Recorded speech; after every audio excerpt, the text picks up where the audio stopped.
All right, and we are live. We're back again talking about our masters in AI. We have Christine Zorick with us with White Label Advisors, and so excited for this conversation. As many people know, over the years, I have been extremely passionate about not just the technology, but the people. I mean, the technology is there to solve problems. It's there. It is a people initiative when it comes down to it, right?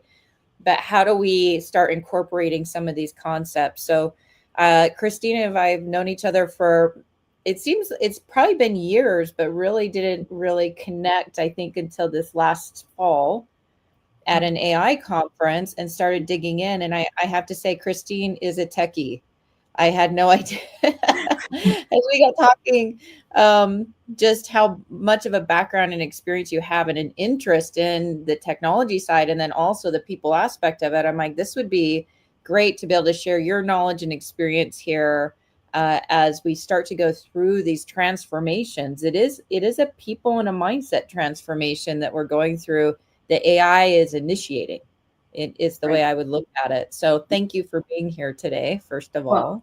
yeah, and thank you so much, Trina, for having me. Yeah, we've kind of been in similar spaces at similar events over the past few years, and it's really great to finally be, diving into these conversations. And I was so happy, back in October when we kind of ran into each other again at the AI Tech Summit and just really started hearing about each other's kind of backgrounds and experiences. I mean, you've been at some key companies in the tech sector, building out a lot of initiatives, and you're a pivotal, I would say, woman in business in our community, driving Rise Next, and a lot of the work that you've done for women here in tech. And so it's just a pleasure to be here today talking about it. And yeah, who knew that I was such a techie at Yeah, heart with the HR kind of emphasis. I know it's a fun area, and we've been, as we've dug in and integrating AI into workforces, both from an upskilling, reskilling, it is an HR discussion, Mhm. right? And we're going to talk a lot today about, there are AI applications. I think the first thing people think about is like hiring, right? The AI, like how can I simplify? I think there's some ethical things I want to get into today on that have come out. Retention, productivity, employee engagement opportunities. I think really thinking about AI of instead of being like removing us from our humanity, how it can help us connect more. I've done other webinars on emotional intelligence and call it AI plus EI is the real winner here. And so I really want to dig into some of those things, but I wanted to share a few stats as we kind of get the conversation kicked off and with everybody that's on listening in today and going to be listening to this. I think there's a few things of why HR matters in HR, especially. Like I said, these are transformational projects. There are still people involved at this point in time. Mhm. We do need to still consider people. Um, but here's a couple stats that I found. One was 35% of companies are already using AI in HR functions. That should be higher, in my opinion, but we're getting there, right? It's a progress, and there's some things that are either people are moving in very quickly or they're holding back. You kind of see the spectrums right now, right, on who's digging into this. Also, AI can reduce time to hire by up to 75% through automated screening.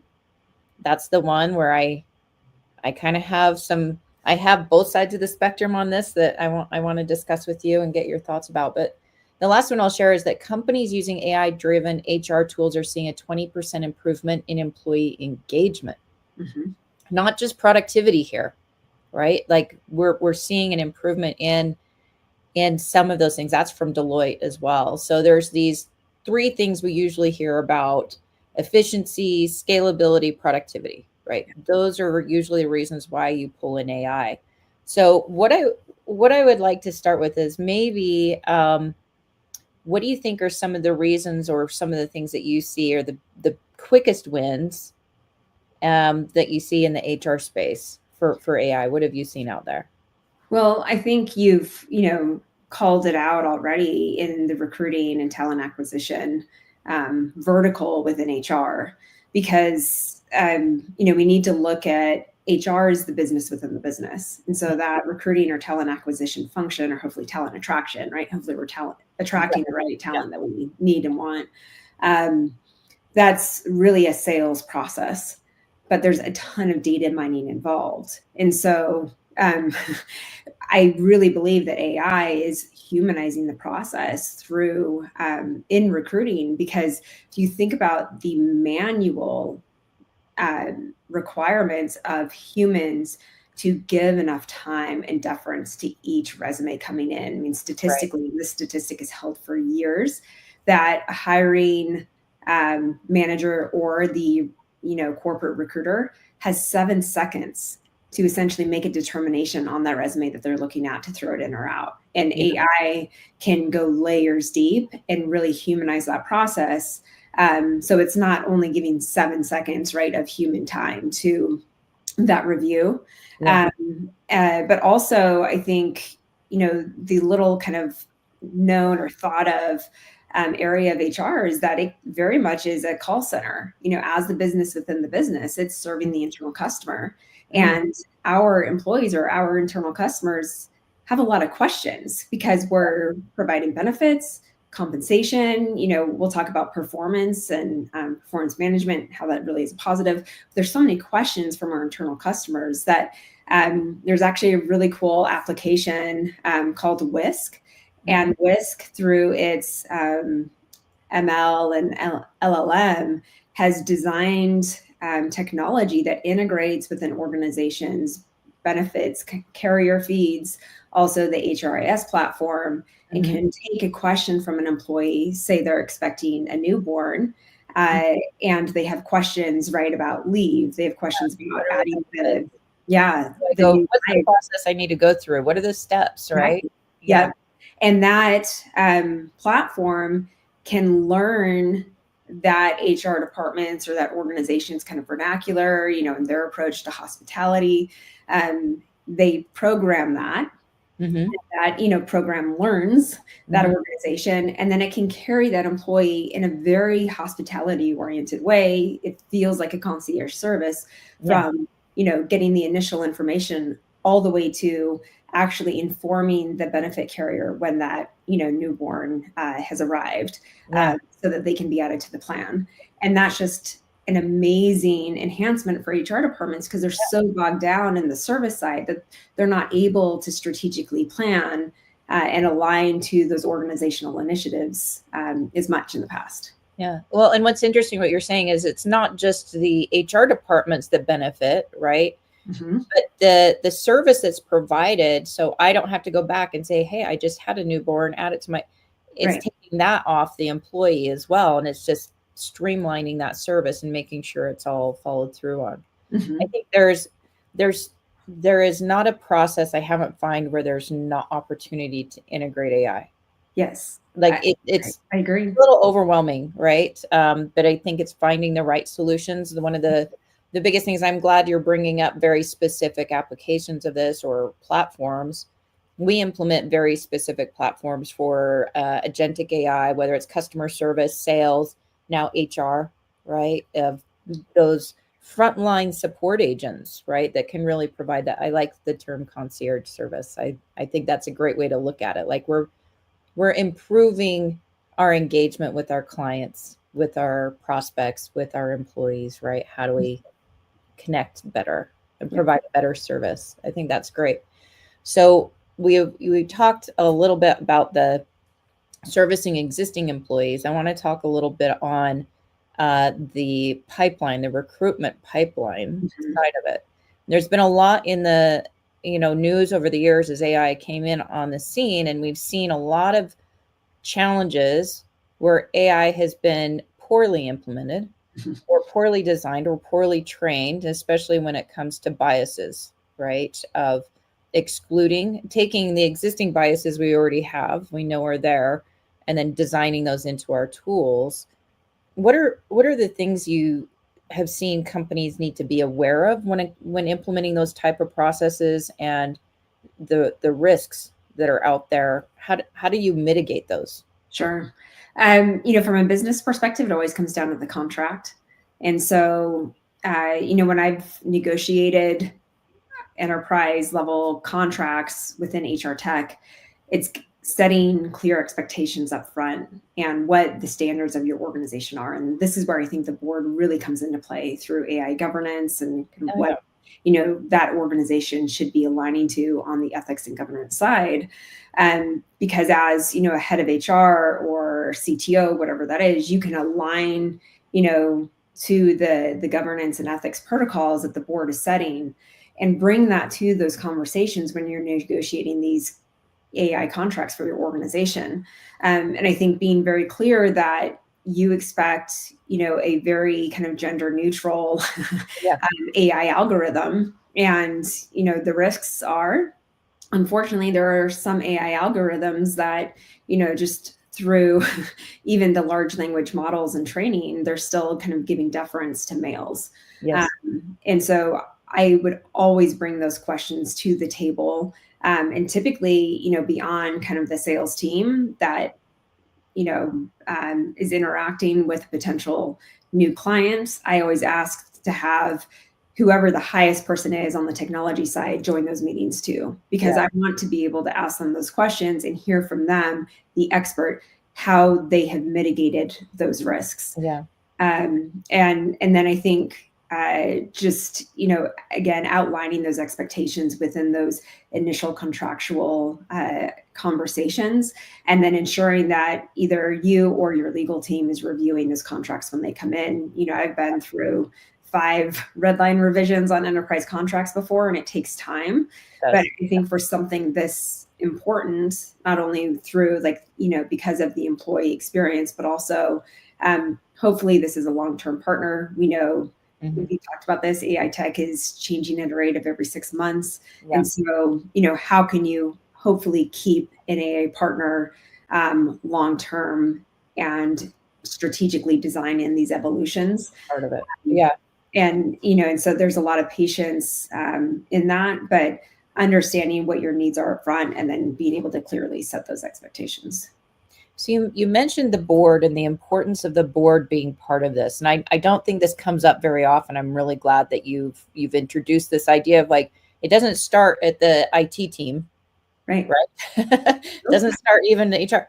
I think the board engagement and understanding of the needs of the organization and setting the bar of expectations within the organization and the management teams. Can you tell me a little bit more about your thoughts around how to structure the right board, or they're going to need to be upskilled right now as well, right? This isn't just the workforce. Our boards need to be upskilled and aware just as much in the executive leadership teams. It starts tops down is where you find success. So can you share a little bit more on where you see, how boards need to be structured or upskill, or what are your thoughts around that?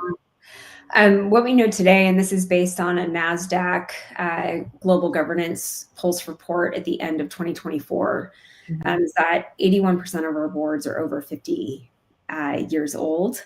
And 50% of those 57% of those are male.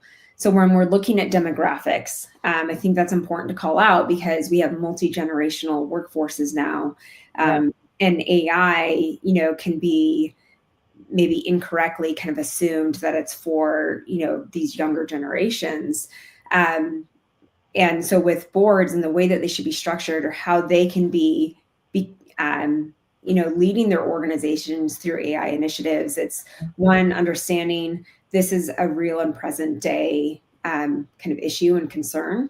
And in a separate report, it's called the AI Proficiency Report. And I can, share these with you if you want to bring out to the audience after. Only, a small percentage of organizations are for being very forward about their organization adopting AI. And today, still 75% of AI users and organizations are paying for the AI out of pocket. Yes. Organizations aren't expensing it. So this is where boards come in, is one, taking the initiative to say, if we don't understand AI, we are going to work with the right people to understand it and develop an ethics and governance plan and, strategy for our And organization. security and compliance, right? Like there's multiple aspects here. I'm so glad you brought this up because I was speaking a few months ago, and I did a live poll of how many of you are adopting AI, and only 30%. These are all executives, right? It was an executive group, 150, 30%. And I said, well, first of all, you just don't know it. It is out there. You are an AI user. But if you are not setting the standard of how you're going to be implementing, your employees will be doing it and putting you at risk. If you're not adopting AI out of fear, guess what? You should be even more fearful because you're not setting the standard of how your organization and having that strategy in place and going through the, ethics and compliance reviews, the security reviews, the communication out to your teams and organizations on here's where we're going to adopt, here's where we're not, and it's not allowed. But individuals have become more productive. They don't want to miss out on that, and so they're doing it anyway. Right. They are really not doing it right. Exactly. So that's so critical, I think, for organizations to recognize is that you do need an AI strategy. You do need an AI communication plan. You do need reviews, regardless of organizational size. It's one of those that can put you at risk pretty quickly if you haven't done your due diligence there. So. It absolutely will. On the IP side, intellectual property infringement. And then also, for HR teams specifically is, if the board and organization are not distilling that information and guidance down to leadership, and leadership remains fearful. Another correlation is that managers and leaders who are addressing the issue around AI usage and proper AI usage with their teams, it's over 80% of teams are mindful of how to use AI. So the managers and leadership have a direct correlation to proper use of AI within organizations. Yeah. But with HR, there have been HR teams where employee personal information and data has been unfortunately breached because HR team members have incorrectly, used AI sharing private employee information to try to streamline their processes. And this was coming from, teams where the head of HR or the organization was not addressing AI. And so it's so critical. Through an entirely separate conversation in the last couple months, I was asked, out of all of the verticals within HR, right? Because if we're thinking about it as a business within a business, you can imagine, right, really the complexity of the HR department and function. But out of all of that, what's most important, and it's leadership, guidance, leadership development, and that relationship and partnership that the organization, the board, have with their leaders, because they're just the viral connectors within the organization. Yeah, and so I think if you could take one takeaway is don't opt out, lean into this. Yes, right? You have to. Start where you're at. And every organization is so different. You're not, a lot of times they'll be like, okay, just give me the blueprint of what I need to do. AI is so embedded into everything, and sometimes it's a no, we're not going to do this now. We're not ready. We do AI readiness audits to be able to say, how ready are we as an organization? Where are we starting from? And then push out from there. One other thing, I'm going to kind of pivot a little bit because this comes to that employee engagement side of it. One of the things that we've started to be a reseller of a platform that does sentiment analysis and kind of leadership development feedback for organizations. And it's through your Zoom call recording. You have all of the AI note takers out there now, right? But it's kind of pushing it to another level that I think is really interesting. And I would love to get your thoughts on it, which is being able to identify the sentiment of the employee and how they're doing, and getting feedback to a leader potentially, like if you're in a one-on-one or you're having a performance review, any of those areas where it can be a great coaching tool and Yeah. drive better engagement back in, with live feedback of how well did I, was I positive in this call? Was I negative? Did I talk the whole time? Right. There's some of those like key leadership development sides of it. Yeah. But where are you seeing the opportunity in some of this, what I'm going to call emotional AI space? Oh, there's immense opportunity. We've actually had the capabilities, I would say, probably 7+ years. In 2018, I wrote an article for Forbes on why we need disruptive technology to improve HR. And because of that, I met a group out of Canada called Vise Labs, and they're still there. Joel and Haley are amazing. And we were developing a tech to map into an organization's communication systems specifically to help managers understand the connectivity of their teams and of the organization as a proactive tool to see where we can help, with leadership training and development so that they can be better at what they do because the organization cares about their experience as leaders and wants to give them, the resources that they need.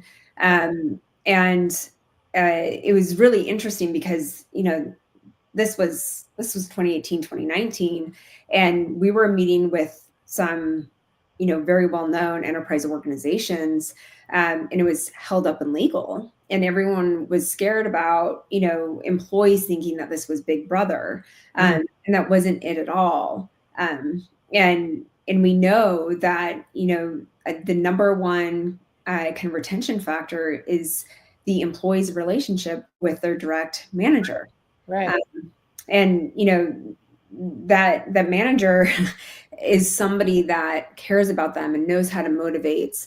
And I love what you're doing because we've had co-parenting app technology for a number of years now that can help individuals who are co-parenting understand tone of voice and maybe how to reframe something so it's not as derogatory or critical, whatever that is. And so I think organizations that do their due diligence, through the contract process and ask the questions that they need to, can really, really help improve employee engagement, which, I posit is productivity stated in non-financial terms, and your productivity numbers go up, your financials improve. Absolutely. Right. The retention side of it is a cost, right? So it is a profitability driver for sure. And I sometimes, I like to think big, and then I'm always like, and now some of this stuff is here. Like for years, I was like, wouldn't it be great if you had a vocal filter that could be like a translator that would like make sure that you're not putting anything out there. It could be a legal concern, right? Like, oh, don't say that, right? Like, don't red flag going off. And we're at the point where we could do this. Like it is there, and we're stepping towards it. And I think the biggest thing, so when I was at MIT, we had this conversation about the policy side of it, the legal, the Big Brother, like you were saying, that's going to be monitoring, or how do you get around some of those things? And one of the things that were brought up was real clarity with your employees on where AI is being used and to opt into it. So it gives them the ability to say, yeah, I would love to have an AI monitor on my meetings with my leader, and my leader and it's an agreement that this is going to be there to help you have and improve your communications, right? And I think it creates an intentionality that we've always talked about when doing leadership development of like, okay, be aware of how you're communicating, how you're engaging with your employees, how that side of it, it just enables it to improve and give live feedback. And so I know that there's a lot of hesitation, but I just see such huge opportunity from an employee engagement side in the AI space. Right. Yeah, we're certainly moving that way, and it's needed. One of the things that my firm, White Label Advisors, does is we advise organizations, through all aspects of the employee life cycle within HR. But we really dive into kind of those leadership characteristics and criteria that organizations typically don't articulate, but are certainly performance kind of metrics. And a lot of people like to call those the intangibles, and I think they're very quantifiable. So if we look at, a core competency matrix for leaders, you can start to articulate what your expectations are for leaders. Obviously, phenomenal communication, ability to problem solve, ability to, debate in respectful ways, the ability to read the room, ability to, carry a message through to different audiences that's appropriate for each audience. And the tool that you're talking about will help individuals do that so much more efficiently. I went to a workshop with some of the white label team a number of years ago called Better Conversations Every Day. And I came back and we did some very manual exercises. And I like to share this example of my EA. I'm a very low context communicator, so I'm very direct. And she's more high context.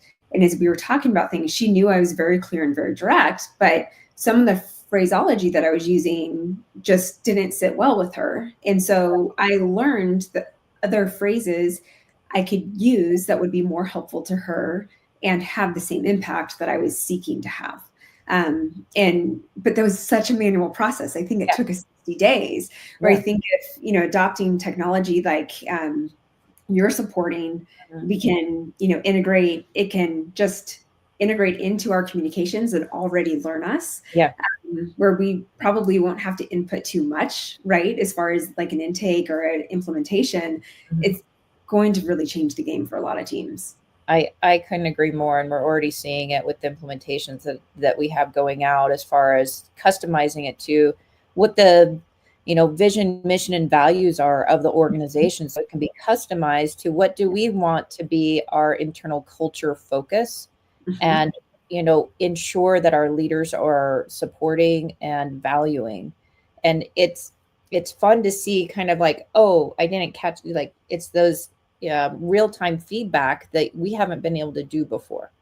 Because usually what happens is it upsets maybe an employee, they go off, they ruminate for a while, maybe say something, maybe don't. And then after so many of those conversations, they might report it or they might just leave, right? And so you're wanting to get that real-time feedback in order to make sure that we're addressing fears. And there's so many little nuanced insights by just being able to get, not only did I get my meeting notes and my tasks and to-dos, but here's how well I ran that meeting. And here's some live feedback on how to become a better leader. And here's some suggestions for maybe not interrupting people every meeting. I'm like, I wish I would have had like somebody like, hey, quit interrupting Trina. She does have something I think valuable to say. But there's a lot of those opportunities, I think, from a leadership and people management perspective that are really fun to see coming on. One of the other things that you kind of mentioned on were these, identifying skilled gaps within our training programs, within like how effective is training? Is there anything that you've seen within like the organizational development or training space that's been? Yeah, great question. I think not one in particular. And there's a lot coming onto the scene where L&D is still very kind of customized and tailored and led out by, kind of an individual leading those teams. It will be interesting to see kind of, what's developing there. I think, I love that you called out mission, vision, values of an organization, because, with our firm, that's exactly what we do. And, we integrate kind of the purpose as well into the recruiting process, as well as, kind of key strategic documents within that employee life cycle, like the job description, which sounds super simple and basic, but also the offer letter. And we have to have those early kind of sticky factors, right? The intrinsic value components that kind of guide us along that employee journey. And so, and maybe this is an area that I'm not as up on, and I'll call that out if the audience is watching and they're like, Christine, don't you know about this one? Please send it.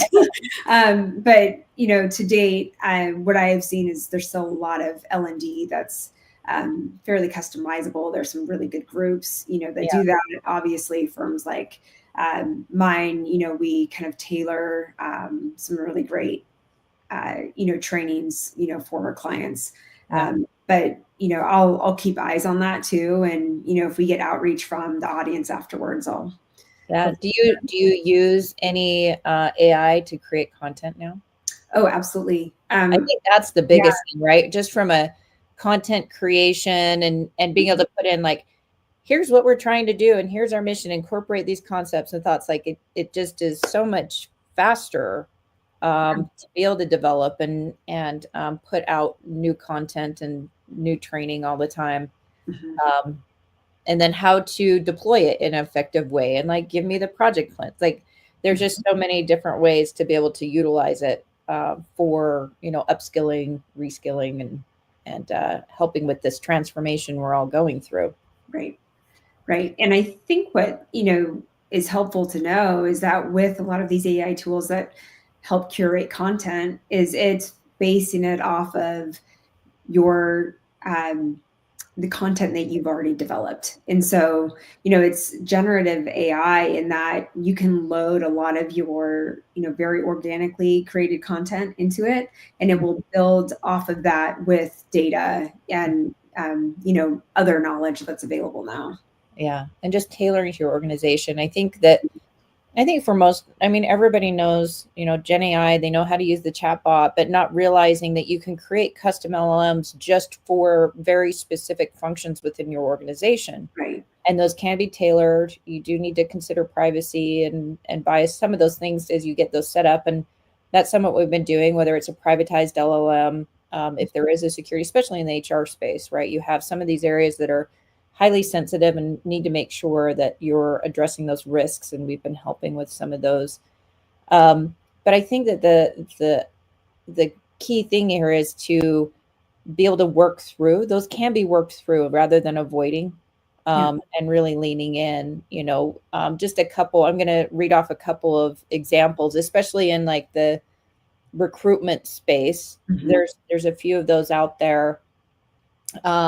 As far as reducing time to hire, some of those productivity things, using resume parsing tools, but there's also AI chatbots for answering facts and automating paperwork. Just kind of want to put some of these ideas out there, like specific examples. Employee engagement, the employee engagement surveys, I've used, so there's two things I would say here, not only in running your engagement surveys and analyzing those and getting the sentiment data. I've done this within our employee surveys and found, and even in our student surveys at the nonprofit I work with at Tech Moms, the insights that you get are things that you never would have thought of before. And you start going, oh, I never thought about this information or put it in this way. We saw like extreme promotion rates year over year after time that we hadn't, expected. As far as seeing higher promotions and rate increases. But I think that the other side of this is in your strategic planning as an organization, going back to your boards and your executive team, leveraging your employee engagement sentiment data and pulling that into your strategic planning in a different way than we've ever been able to do before. In order to make sure a few different things. First of all, what is the direction of our organization?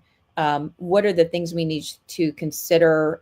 Allowing your employees to provide that feedback is such a great way to drive engagement too, going, hey, I'm heard. We couldn't scale to do this before, right? The level that we are now of being able to incorporate their data, prioritize it, gain insights for it, get suggestions on our strategic plans. It's extremely powerful that I don't know if many organizations have really leaned into that. I don't know if you've seen anyone doing this as of yet, but this is like a one one area where I just see huge opportunity on really engaging those that are closest to your clients, your customers, your prospects. Like those are the people that know. Let's gather that information in. Mm-hmm. Precisely. And this is something that, my firm advises HR professionals on, especially if they feel like there's a disconnect with their executive team. And sometimes it's CEOs, pulling us in and asking, if we'll advise and kind of mentor, their CHRO or their VP of HR around how to, kind of take the data and apply it to what the strategic plan is. And if they don't know how to develop, their HR strategic plan off of the organizational strategic plan, how to do that. And, HR professionals, and I would say at any level, need to be so comfortable and excited about gathering data, analyzing the data, and interpreting that data. Yes. You cannot operate without it any longer, because that employee sentiment is the leading indicator to our financials, into us hitting our goals. And it really has to be just incorporated. Yeah, no strategic plan is effective if nobody wants to execute it and they're not on board with it, right? Right. Or if they don't understand it. They don't understand it. Yeah. And developing your communication plan around it even. Like help me, now that we have this and I've taken that, help me communicate it. Help me figure out what meetings or how to best engage. And it's extremely powerful that way as you start to figure out how do we execute on each one of the initiatives we've decided to move forward with. And then do it more frequently. This is the one big pivot I think that everybody needs to understand is that annual strategy is probably needs to go. It's going to be quarterly, if not sooner. It's the frequency of being able to pivot because we are in an environment that's moving so quickly. We need to build organizations that can deal with ambiguity, that can move through this faster, and AI is going to be driving that and also allowing you to manage it. Right. It's initiating it and helping you as you go. So I think that getting familiar and leaning into upskilling in that space. Have you seen any specific tool sets that have allowed you to, or anything you've seen within the departments where they've maybe hit, I'm going to talk like blockers. What are the things that are preventing people from being able to move forward?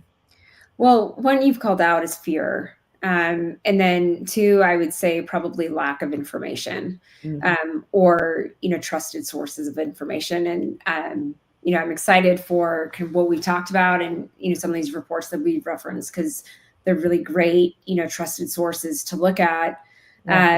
But, just the common phraseology, getting comfortable in your uncomfortable zone. Tom Siebel, he's a tech mogul. He wrote a book years ago called The Digital Transformation. And he was calling companies out in the between 2010 and 2015, that they needed to see themselves as a technological organization, and that the digital transformation was coming, and it is absolutely here. And I think every organization and every, department within that organization needs to see themselves as such.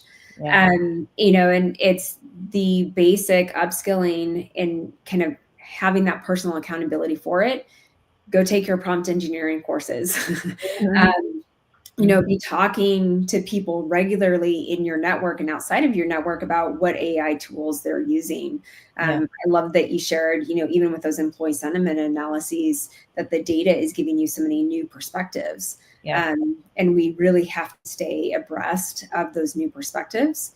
And, there's a lot of kind of LinkedIn groups and other groups that are great for just being able to kind of get outside of your, existing sphere of influence and start to gather more perspectives. But from the personal accountability side, I would stay up on the kind of that AI, education. And, if your organization is supporting personal development or professional development, especially, with our HR audience, be working with your organization and executive team on how, budget allocations can work for supporting this internally within the org. We don't want, scenarios where employees are having to pay for essentially business expenses out of pocket, Yeah. especially with something this important. I think this is a huge opportunity for taking the fear and addressing it, right? But then focus on, we value our employee base. We are going to lean into AI, but that means I'm going to be upskilling you. Yes. And that means you're investing into those employees and their future, and they are going to thrive because they know you care about their future and leading them into the future in this space. Mm-hmm.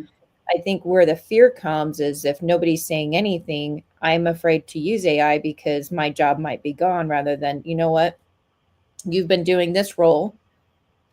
We're now going to reskill or upskill you to be able to do prompt engineering, to be able to help us figure out this AI space more. We want you to lean in and talk about why this is important, not just to their organization, but to the employee individually, as to how this can benefit them, Mm-hmm. right? Whether you're at this company or not, you're going to have skills that are at the leading edge, right? We want to invest in you. Mm-hmm. And so when we're doing a lot of the workforce upskill, reskilling, that's one of the first things we address is that fear. Yeah. Because this is like the common phrase. I've heard it probably 100 times even this month of AI is not going to take your job. The person that knows AI is going to take your job, right? I've heard that so many times, but it's so true as far as it's the need for us to be able to take and look at and evaluate. And here's what I'm going to say: use AI to do this. Okay, looking at your current skill sets. I used to run our resource management office at eBay, and I had a team of 500 that we would run through and try and evaluate what are their current skill sets, what's our strategy, what are we going to need in the future. AI can now do that, and it would take me weeks. We would spend sometimes weekends with our leadership team trying to figure this out, right? Mm-hmm. And so I think there's a huge opportunity here to, like I said, it's going to be pushing the change, but then use it to go through the change of, do you understand the skill sets and background and experience of your current employees?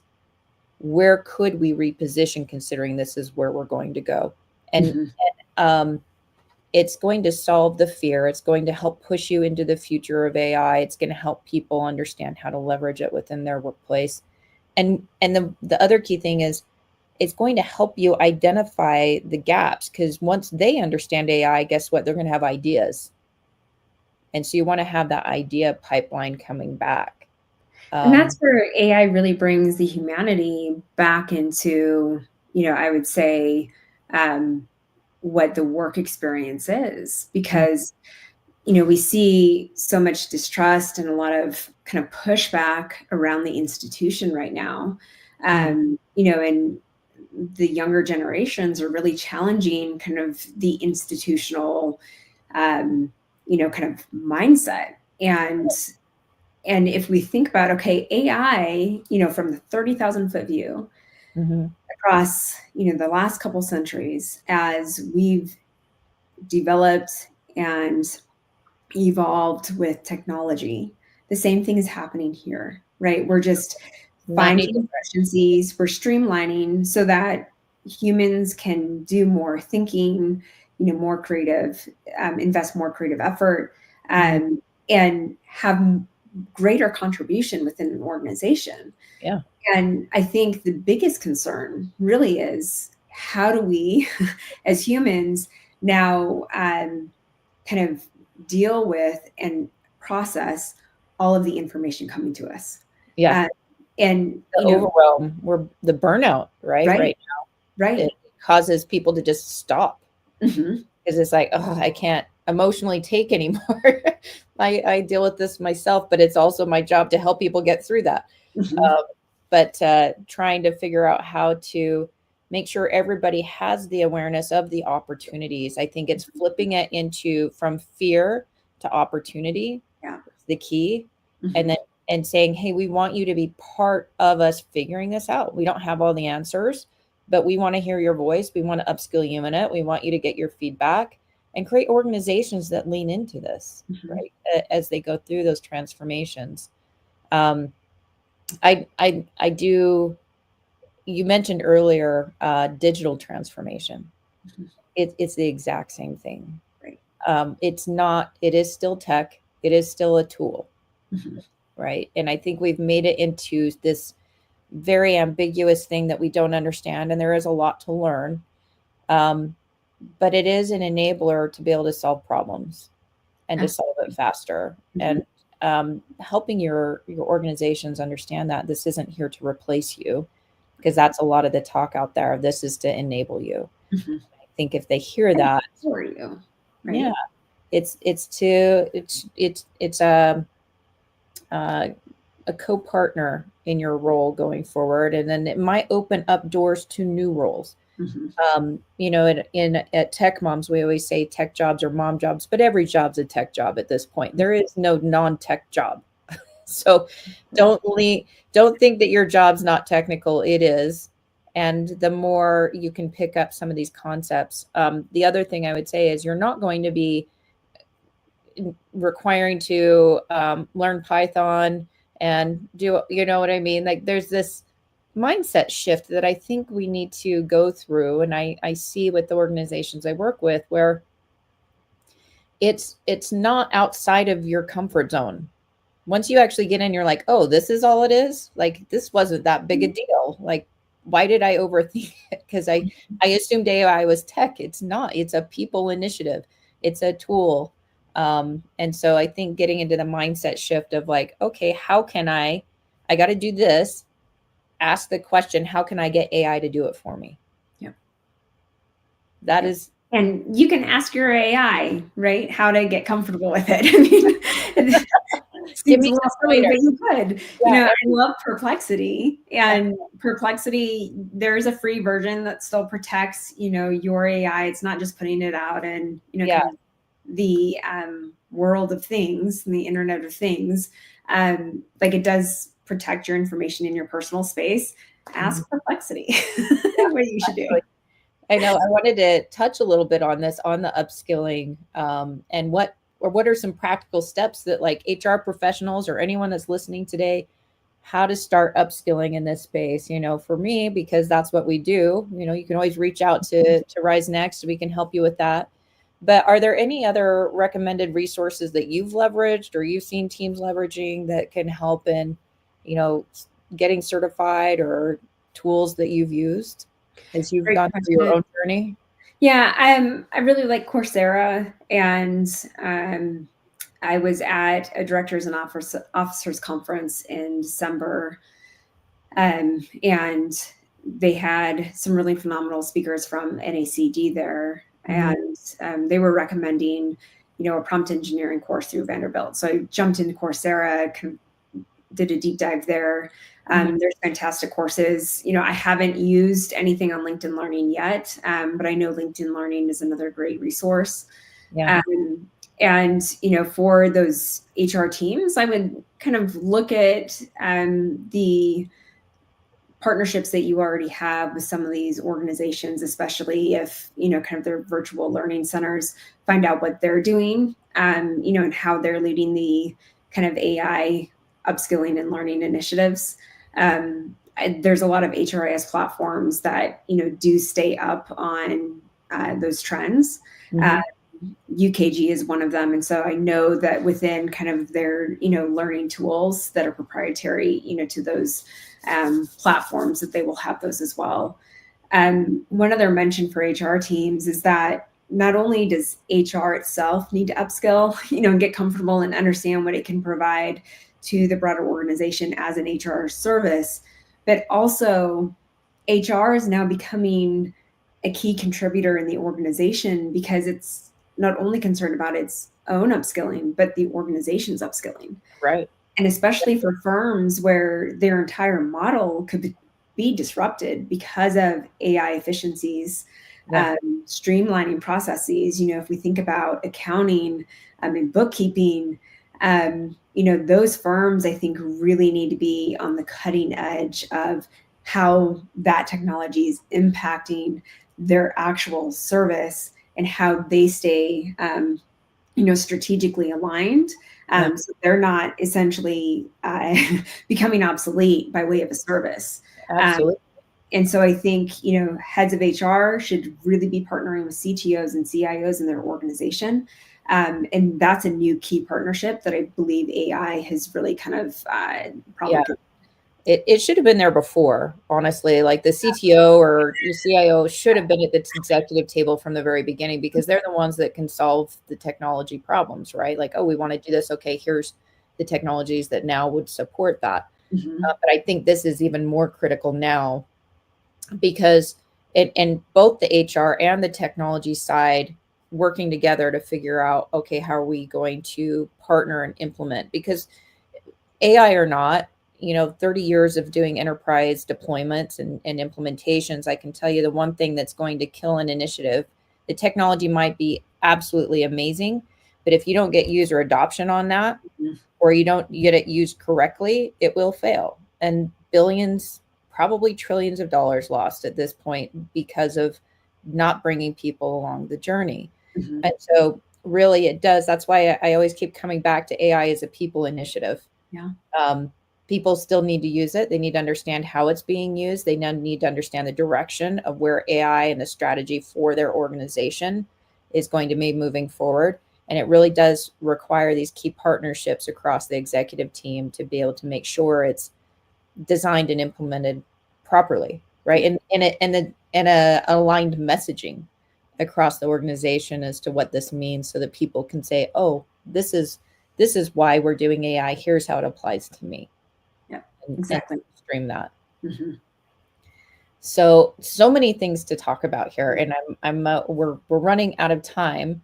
But I do like the idea of like everybody finding their own understanding of how their role, what AI platforms are out there, how to tie into that. There's we're putting a newsletter out so that we're trying to stay on top of those as much as we can, 4 key specific ones. But I would love to hear, if anybody's on the call, please post a comment. But what are the considerations? Like if you're I'm going to go role based. We've been talking about executive teams and pass down in a specific role.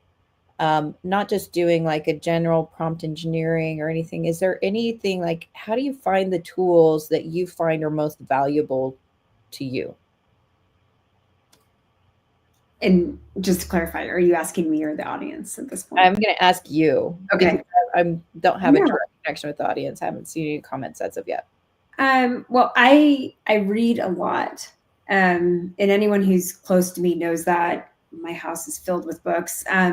But not only, a hardcover, but also I'm staying informed. So news outlets that I like, Forbes, they've been nailing it recently. So, a big shout out to Forbes, but also New York Times. And then, I cover different kind of verticals of news feeds. So I stay informed on logistics and supply chain.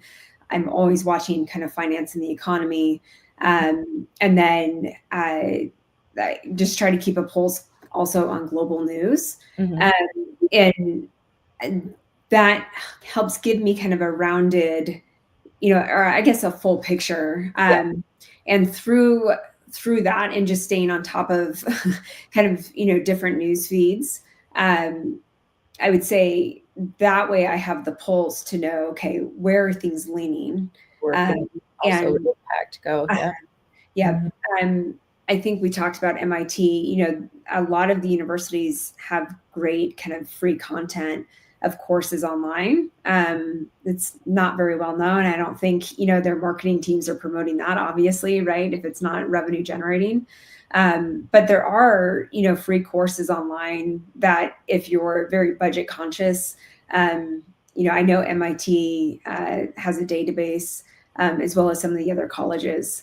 And then with my work at Gobekli, which was a AI tech company that was developing a digital twin back in 2019, 2020, we were partnering with Inrupt at MIT because they're really focusing on decentralized pods, right? So where you completely own your data, it's not these different platforms on the internet own your data. And you have to, the minute you kind of, create a login, that it's lost. But through there, I follow a group called AFIA News, and it's some of the leading AI thought coming out of MIT too. That's awesome. And so, yeah, that's Just tying into some of those. And I think also everyone is leaning into like having conversations in AI. And I think a lot of the professional groups, like whether it's SHRM or others that are bringing some of these that are might be role based to the forefront. And I've subscribed to a couple newsletters myself. And I guess information's everywhere, right? And I honestly can go down the rabbit hole pretty quickly. I have to pull myself out of it of going, okay, whoa, back up. We don't need to go to that level. But what I've found in organizations when we talk about upskilling and how do I start leaning into this space is figuring out what the platforms that you're currently have implemented.